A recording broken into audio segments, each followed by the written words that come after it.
को नहीं छोड़ूंगा, सबको मार डालूंगा।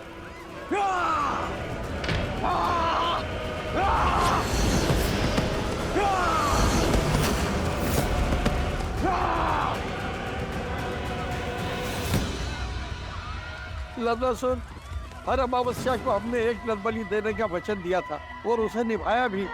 फिर इतना हाहाकार, इतना क्रोध क्यों? ये क्रोध नहीं, प्रतिशोध है, और यहाँ केवल राक्षस रहेंगे।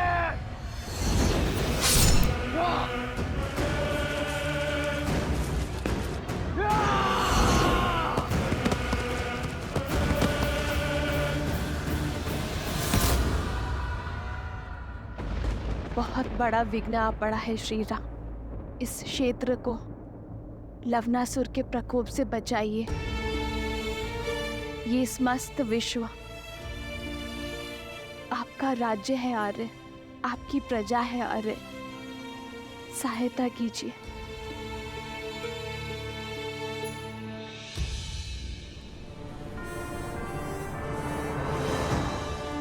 उत्तर की ओर यहां मधुपुरी नाम की एक नगरी है। लवणासुर यहां अधर्म का राज चलाता है, परंतु अचानक उसने इसके समीप बसी कोसल राज्य की सीमा क्षेत्र पर आक्रमण किया है। वहां वो वनवासियों को मार रहा है। गांव के गांव खाली हो रहे हैं। हमें शीघ्र अतिशीघ्र कुछ करना होगा। पाप की शक्ति पुण्य से सदा कम होती है। मधुपुर की प्रजा की सहायता के लिए भैया के आशीर्वाद से लवणासुर से युद्ध करने मैं जाऊंगा। अयोध्या का सेनापति मैं, इसीलिए लवणासुर से युद्ध करने के लिए भी मैं ही जाऊंगा। नहीं भैया, ये अवसर मुझे दीजिए। भरत भैया 14 वर्ष तक आपकी सेवा का लाभ उठा चुके हैं। लक्ष्मण भैया आपकी ढाल बनकर रहे हैं। आपके साथ भीषण युद्ध लड़े उन्होंने। कृपया मुझे लवणासुर को मारकर अपनी प्रजा की रक्षा और पराक्रम के प्रदर्शन का अवसर दीजिए।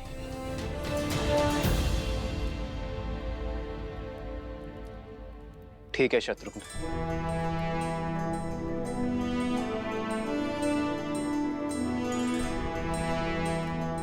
कूच की तैयारी करो शत्रुघ्न। मधुपुरी की प्रजा को एक नए राजा की आवश्यकता होगी। मुझे विश्वास है कि तुम लवणासुर का वध करने में सक्षम होगे, इसलिए कूच करने से पूर्व एक कार्य करना आवश्यक है शत्रुघ्न।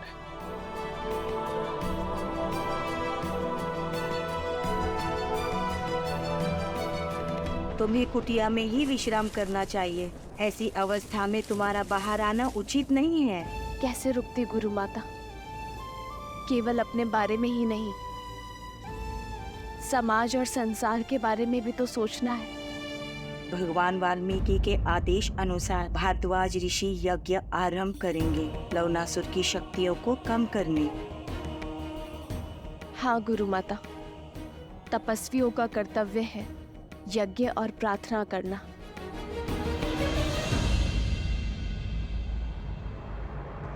और मेरे श्री राम ना कर्तव्य अवश्य पूर्ण करेंगे। बस उन्हें सूचना मिलने भर की देर है। वो लवणासुर के आतंक का अंत करने में विलंब नहीं करेंगे।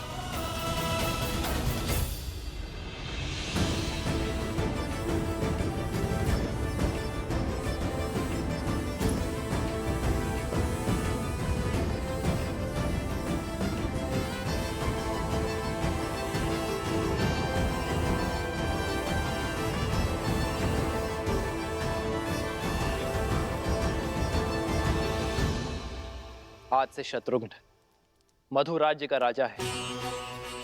आज से उस क्षेत्र की रक्षा करना तुम्हारा धर्म है शत्रुघ्न। किंतु स्मरण रखना, एक न्यायप्रिय राजा किसी अन्य प्रजा पर अकारण युद्ध नहीं थोपता। अपनी प्रजा पर संकट आने पर वो युद्ध करने से पीछे नहीं हटता। मधुपुरी महाराज शत्रुघ्न की, मधुपुरी महाराज शत्रुघ्न की। शत्रुघ्न, मधुपुरी क्षेत्र की स्थापना लवणासुर के पिता मधुराक्षस ने की थी। उसके तप से प्रसन्न होकर महादेव ने उसे अपनी त्रिशूल से भी अधिक शक्तिशाली त्रिशूल वरदान में दिया था। उसकी मृत्यु के बाद मधु राक्षस ने यही त्रिशूल अपने पुत्र लवणासुर को दिया। उस त्रिशूल की शक्ति से लवणासुर ने तीनों लोकों में हाहाकार मचाया। उसकी प्रजा उससे अत्यंत भयभीत है शत्रुघ्न। अब तक तो वो शांत था, किंतु अब उसके प्रकोप ने हर सीमा लांघ दी है। हमारी राज्य के सीमा के निकट प्रहार करने का दुस्साहस किया, प्रजा को कष्ट पहुंचाया। अब तुम्हें इसका प्रतिघात लेना होगा। यशस्वी भव।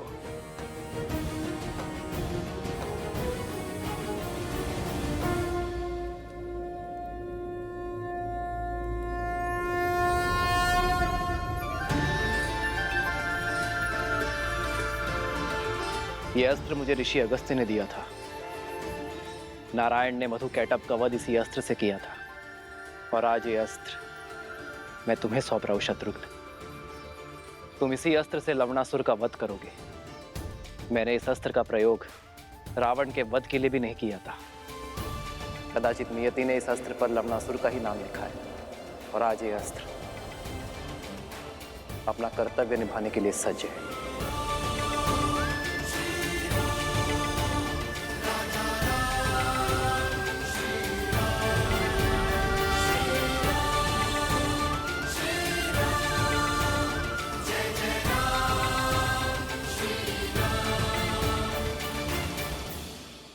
विजयी भव।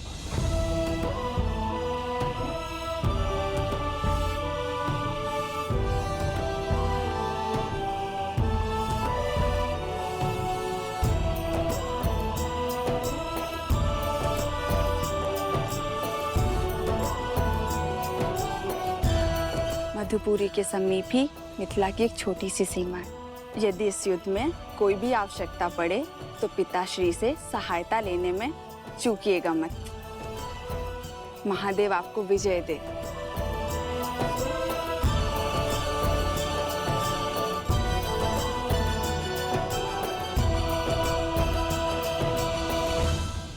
भगवान वाल्मीकि का आदेश है, सभी आश्रम जनों को अनुष्ठान में बैठ मंत्रोच्चार करना है। ओम शांति शांति स्वाहा। सावती चोंदनम दनम भूसेरज्ञान कैगय्याल पोत्री मादा वाईद्रोल माला छगशाललो। ओम तोन्बुल्ली फिगतुम मिशिग सौ स्वाहा। ओम तोन्बुल्ली सुर सुर वन देवी, तुम ठीक हो? लगता है प्रसव की पीड़ा आरंभ हो गई है। इन्हें कुटिया में जल्दी ले जाने का प्रबंध करो। श्री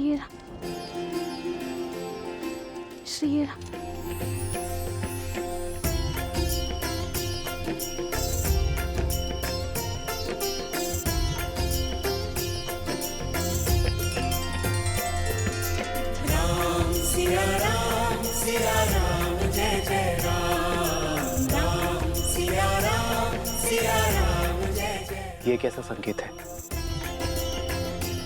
मेरी सीता ठीक तो है? मुझे मेरे आराध्य की मूर्ति दे दीजिए।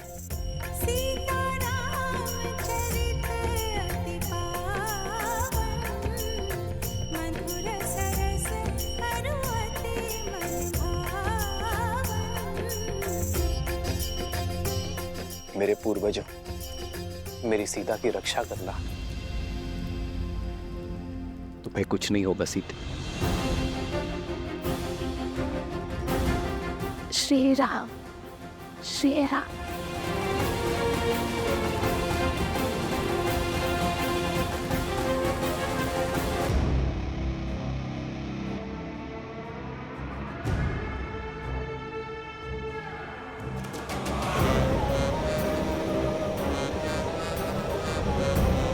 सीमा तो सुरक्षित है आश्रमवासियों।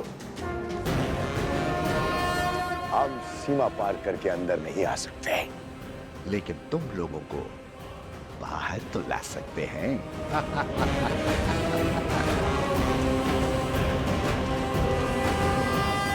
हम आश्रम में इतना धुआं भर देंगे कि तुम्हें बचने के लिए बाहर आना ही होगा।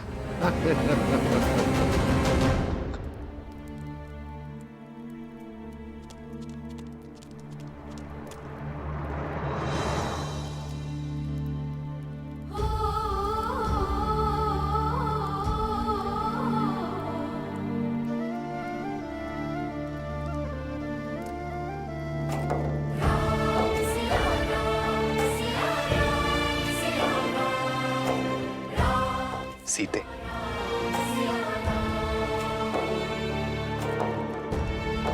प्रतीत होता है हमारे वंशज के जन्म लेने की शुभ घड़ी आ गई। श्री राम। हे महादेव, सीता पर, मेरी होने वाली संतान पर अपनी कृपा दृष्टि बनाए रखना।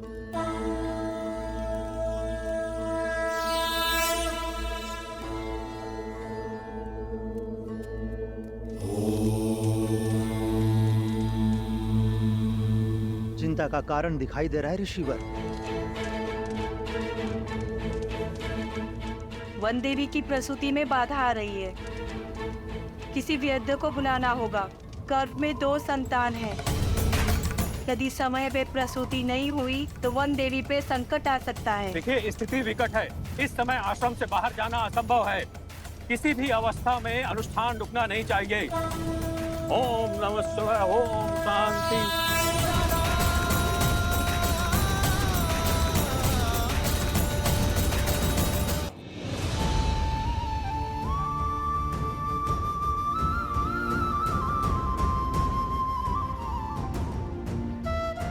श्री राम।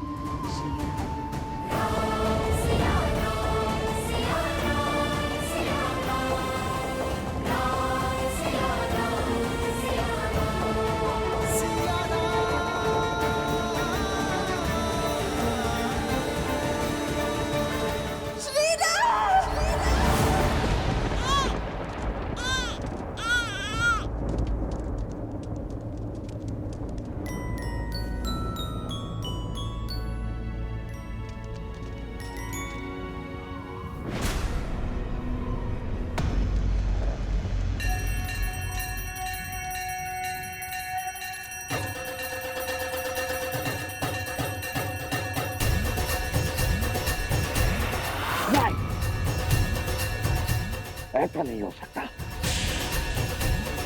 मंगलम भगवान विष्णु मंगलम गरुड़ध्वज मंगलम पुंडरीकाक्ष मंगलाय तनु।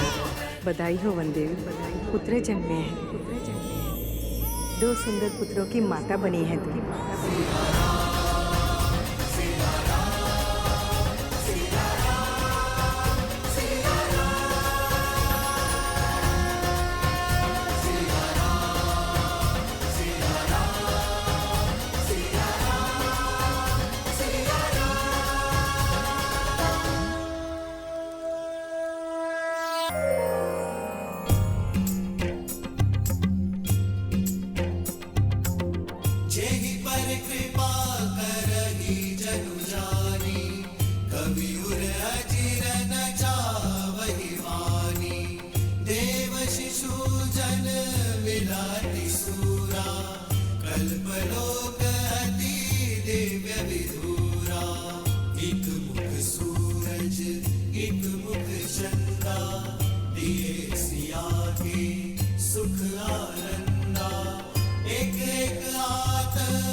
स्वाहा अग्निर्षि पवमानः पाञ्चजन्यः पुरोहितः तमिमहे महाज्ञं स्वाहा इदम् अग्नये पवमानाय इदं नमः।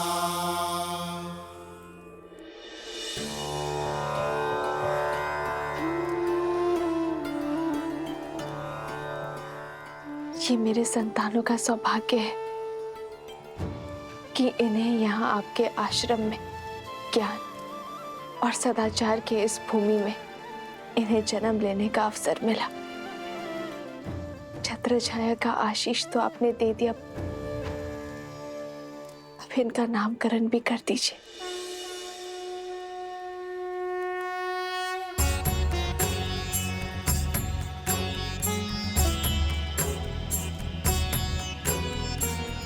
तुम्हारा ये पुत्र दुर्वा के निचले भाग, उसका आधार लावा से शुद्ध होना चाहिए, इसलिए इसका नाम लव होगा।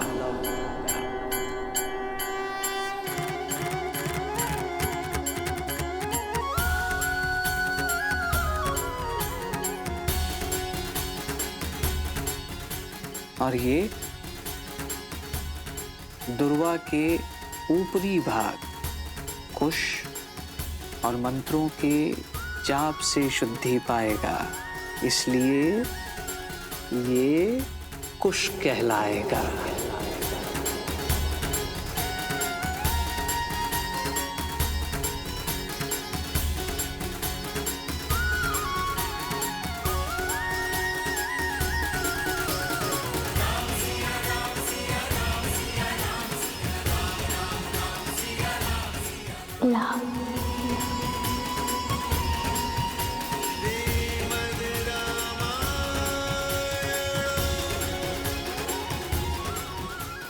कुश लव कुश। सीता, तुम्हारे ये पुत्र अपने शौर्य और वीरता के लिए जाने जाएंगे। इनका नाम और इनका काम दोनों ही महत्वपूर्ण होंगे, और ये ही तुम्हें तुम्हारे आराध्य, तुम्हारे पति से तुम्हें पुनः मिलवाएंगे। अपने कुल की गरिमा और धर्म को ये आगे बढ़ाएंगे। तुम्हारा त्याग और इनका साहस धर्म के राज्य का आधार होगा।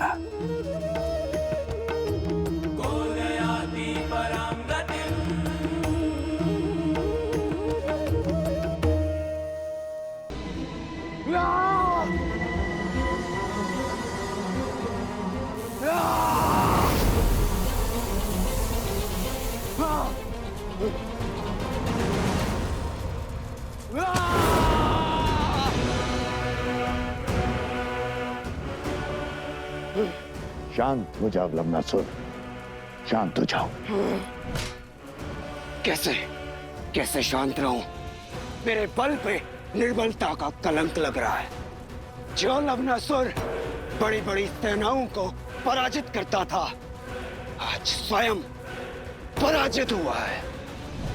मेरी पराजय को कैसे विजय में बदला जाए, ये विमर्श देखने के बजाय मुझे धैर्य का पाठ पढ़ा रहे हैं।